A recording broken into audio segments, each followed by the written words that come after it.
So hello guys, welcome to my YouTube channel current affairs warriors. तो आज हम पढ़ेंगे हिंदू न्यूज़ के बारे में, हिंदू न्यूज़पेपर के बारे में, कैसे इसको पढ़ा जाता है यूपीएससी और आरबीआई के को दिमाग में रख के। लोगों को काफ़ी सारी कन्फ्यूजन होती है, लोग चार चार चार घंटे लगा देते हैं इसको पढ़ने में, बट इतना ज़्यादा हेक्टिक है नहीं चीज़ें। अगर आप समझ जाओगे, एक तो आपको अपना सिलेबस पता होना चाहिए है क्या, और उसके हिसाब से आपको पढ़ाई करनी चाहिए। तो मैं आपको बताता हूँ कि कैसे कैसे पढ़ना है और कैसे कैसे एग्जाम क्लियर करना है। तो लेट्स स्टार्ट। मैं चलाना शुरू करता हूँ वीडियो। तो फर्स्ट पहले मैं बताता हूँ कि कौन सी न्यूज़ बेकार है। पेज वाइज पेज चलेंगे, ठीक है, पेज वाइज पेज। तो ये बेकार है, ये वाली न्यूज़ बेकार है, ये बेकार है। और ये आपको ताइवान का ये पता होना चाहिए कि ताइवान में इलेक्शन हो रहे हैं, जो चाइना इंटरफेयर करने की कोशिश कर रहा है। तो ये इम्पोर्टेंट, सिर्फ इतना इम्पोर्टेंट है और कुछ इम्पोर्टेंट नहीं है, ठीक है। US and UK launch joint strike against the हुतीज, ठीक है। तो ये इतना इंपॉर्टेंट नहीं है, बस आपको इतना तो पता ही होना चाहिए, न्यूज़पेपर आप पढ़ रहे हो, कि रेड सी में जो प्रॉब्लम हो रही है, वो जो हुती हुती हैं, जो यमन ने जिन्होंने कंट्रोल कर रखा है। बट आप एक काम ना जरूर करना, कि आप जब अपना हिंदू न्यूज़पेपर पढ़ रहे हो, तो एक एटलस, गूगल मैप्स नहीं, एटलस आप लेना, पढ़ना, और जगह देखना कि कहाँ पे हुती हैं, गल्फ ऑफ एडन कहाँ पे है, ठीक है। अ, बाब अल मंदाब कहाँ पे है, रेड सी कहाँ पे है, कहाँ पे अटैक्स हो रहे हैं। तो ये वाली न्यूज़पेपर इसलिए इम्पोर्टेंट थी, ठीक है। रिटेल इन्फ्लेशन राइजेस, ये ऐसे डिजिट याद करना इतना कोई इम्पोर्टेंट नहीं है। ये आरबीआई वालों का जो है, ये आप एग्जाम से एक महीने पहले जो लेटेस्ट आएगा वो पढ़ जाना। बट इतना इतना पढ़ जाना कि इसका जो बेस ईयर है वो 2012 है, और कंपोनेंट्स आप इसके खुद जाके पढ़ेंगे, क्योंकि यूपीएससी वालों को हर चीज़ स्पून फीडिंग नहीं करी जा सकती। आप एक गवर्नमेंट ऑफिसर बनने जा रहे हैं, जिसको यही नहीं पता होगा कि सीपीआई में क्या क्या आता है क्या नहीं आता, तो ऐसा बनना तो ना ही बनो, ठीक है। तो India longest sea bridge which provides link to Navi Mumbai. तो ये वाला जो था, ये मैंने अपने कल के जो पीआईबी था उसमें मैंने कवर करा था। तो ये है कि ये मुंबई टू नवी मुंबई के बीच को 20 मिनट्स राइड कर देगा 2 घंटे से, ठीक है। ये कितना बड़ा था, ये आरबीआई वाला याद रखना एग्जैक्ट इतना। वैसे तो अब सिविल सर्विस भी पूछ सकता है, वो आ गया ना वो ऑप्शन, ट्रू फॉल्स और वो चारों वाला। तो ये आप इतना याद रखना, और इसमें मुझे कुछ ज़्यादा इंपॉर्टेंट नहीं लगा था, पढ़ना चाहो तो पढ़ लेना। ज़्यादा ये वाली न्यूज़ बहुत इंपॉर्टेंट है जो मुझे लगी, और जो पढ़नी भी चाहिए। तो इस वाली न्यूज़ में ये बताया कि आपको पता होगा कि पिछले साल सुप्रीम कोर्ट ने बोला था कि जो सीईसी और जो ईसी हैं, वो अपॉइंट कैसे हो रहे थे, वो अपॉइंट हो रहे थे कि पॉलिटिकल एग्जीक्यूटिव इज कि प्राइम मिनिस्टर और उनकी जो एग्जीक्यूटिव थी उसके हिसाब से जो उनका मन था, काफी ज्यादा एक कह सकते हैं कि बहुत ज्यादा ऑटोनॉमी थी कि वो किसको अपॉइंट कर सकते थे या नहीं अपॉइंट कर सकते थे।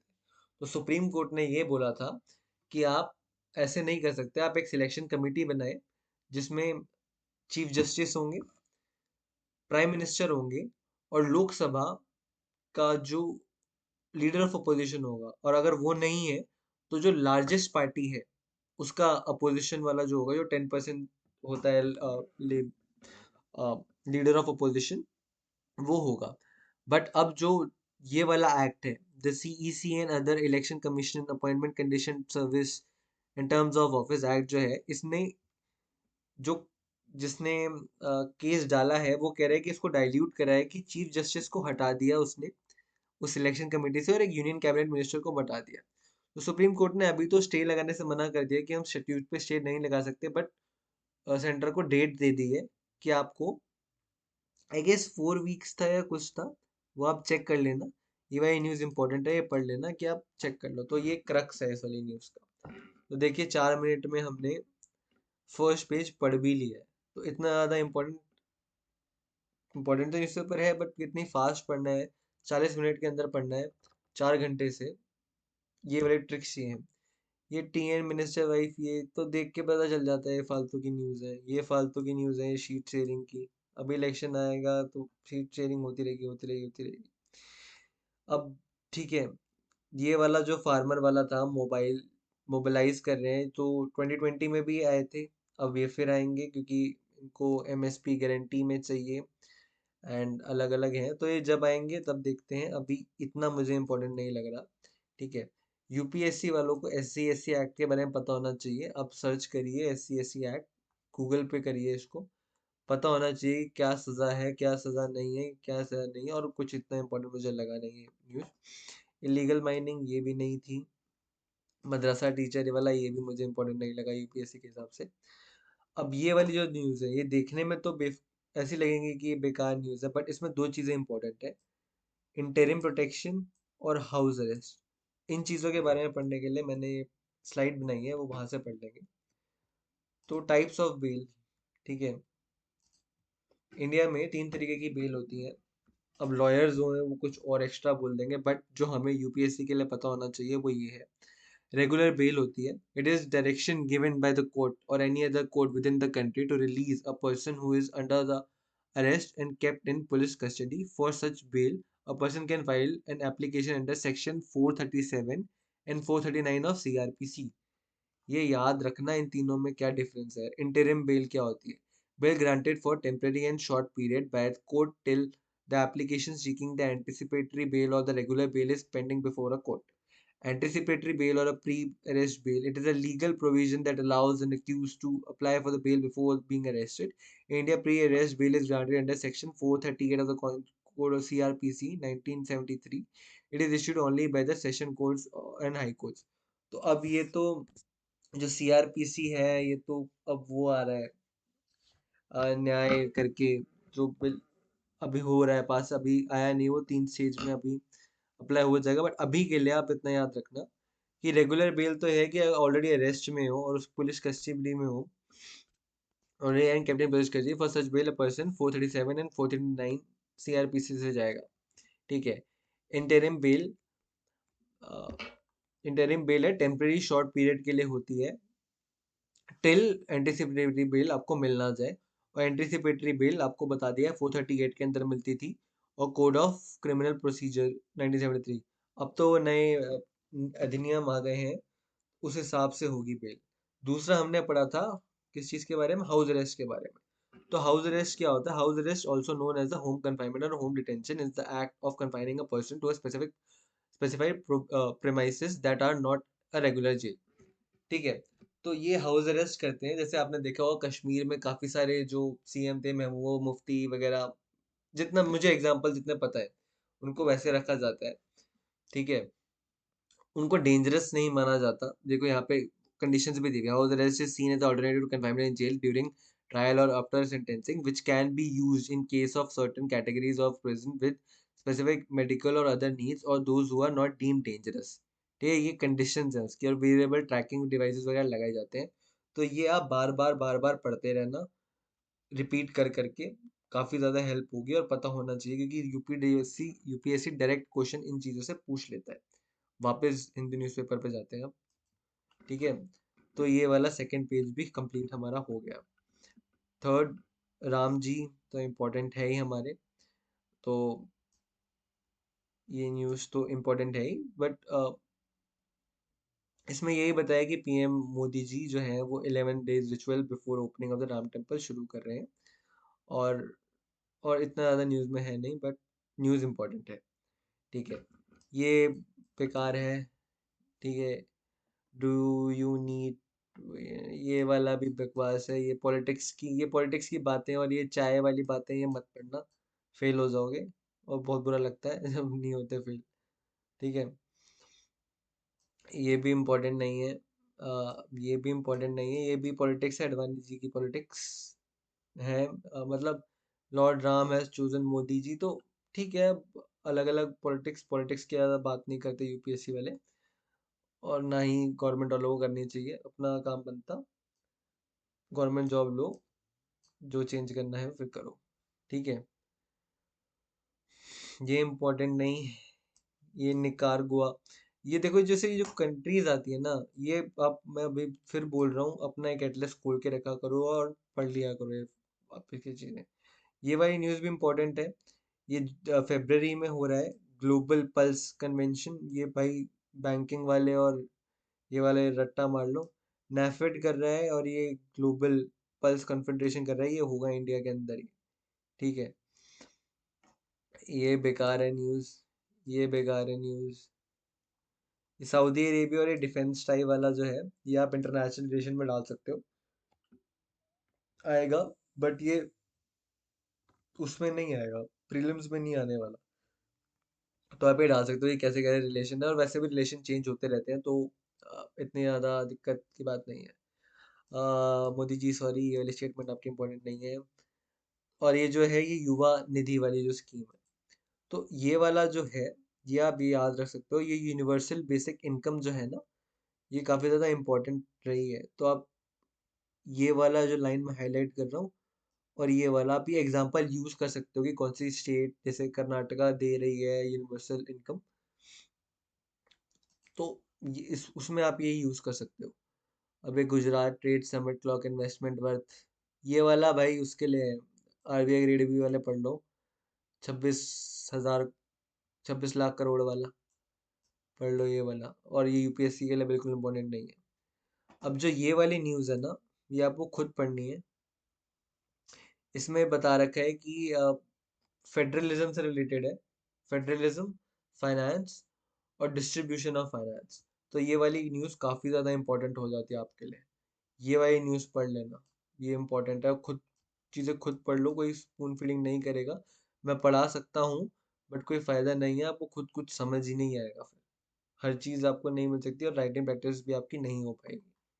ठीक है, अभी जो डीआरडीओ का था ये आकाश मिसाइल, ये मैंने कल अपने पीआईबी में डाल दिया था। आप पढ़ सकते हो मेरे उसमें से, इसमें कुछ भी नहीं है। इसमें बताया कि ये जो चंडीपुर में इनका जो इंटीग्रेटेड टेस्ट रेंज है, वहाँ से इन्होंने फ्लाइट करा है।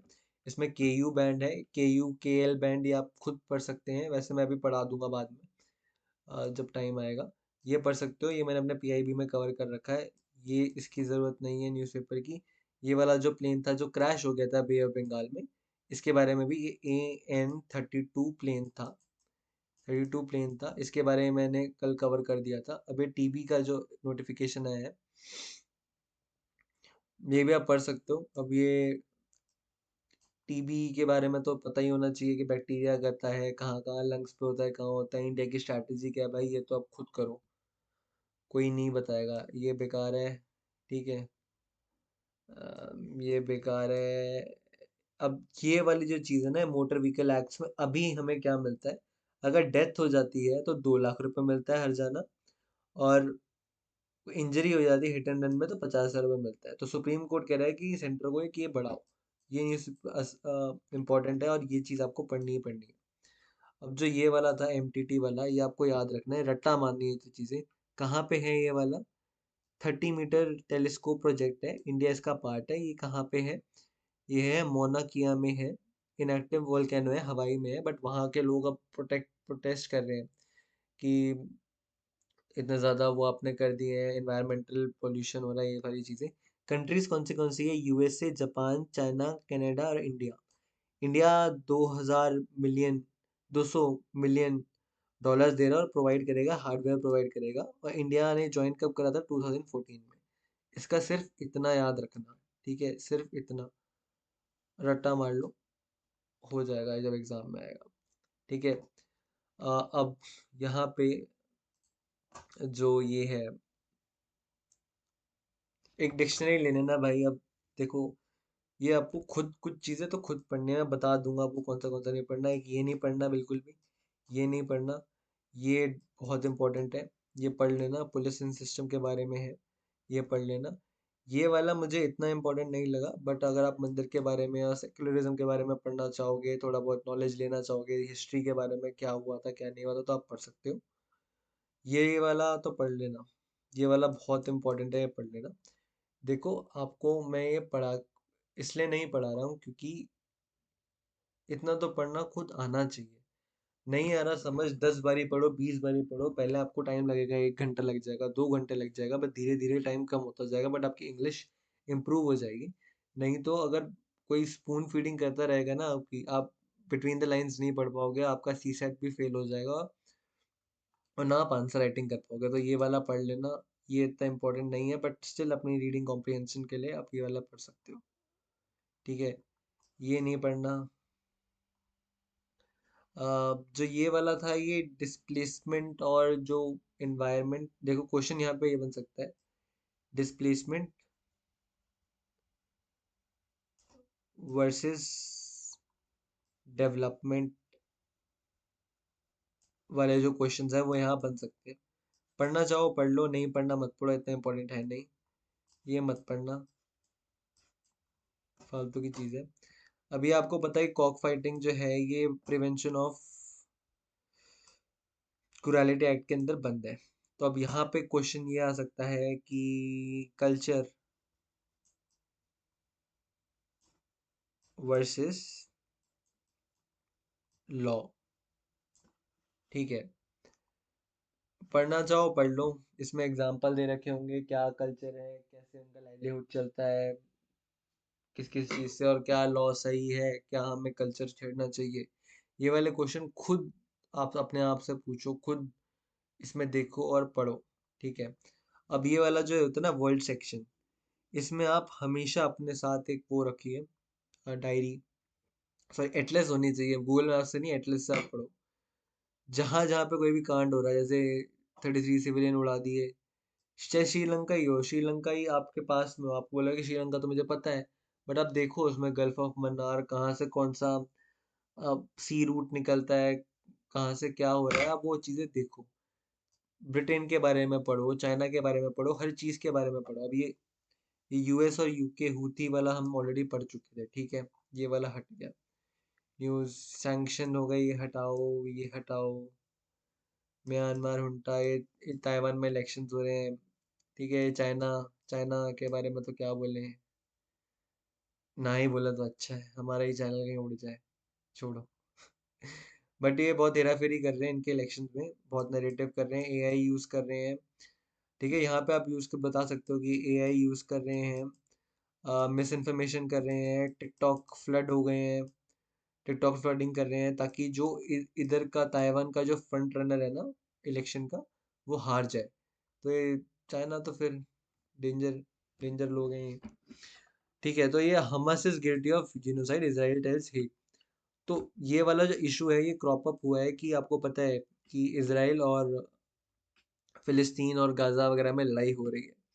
तो साउथ अफ्रीका पता नहीं क्यों उठा के ले गया है इसराइल को हेग वाले कोर्ट में।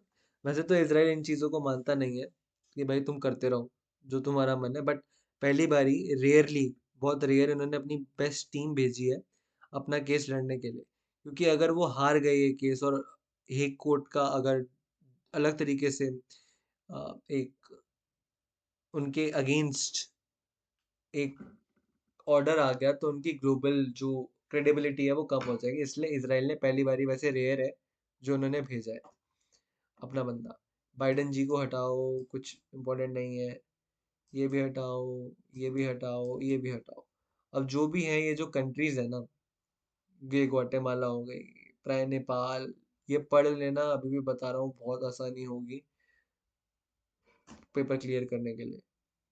अब ये याद रख लेना, जापान की स्पाई सैटेलाइट वगैरह जो है, कौन सी सैटेलाइट भेजी है, H21 भेजी है, H2A भेजी है, मित्सुबिशी हेवी इंडस्ट्रीज लिमिटेड ने भेजी है, लिमिटेड फॉर, और ये तंगशीमा से इस शिपमेंट ने भेजा है। तो आप ये वाली न्यूज़ पूरी पढ़ सकते हो, रट्टा मार सकते हो, ये पक्का कहीं ना कहीं आ ही जाएगा। ये मत पढ़ो, ये मत पढ़ो, मत पढ़ो, मत पढ़ो, मत पढ़ो।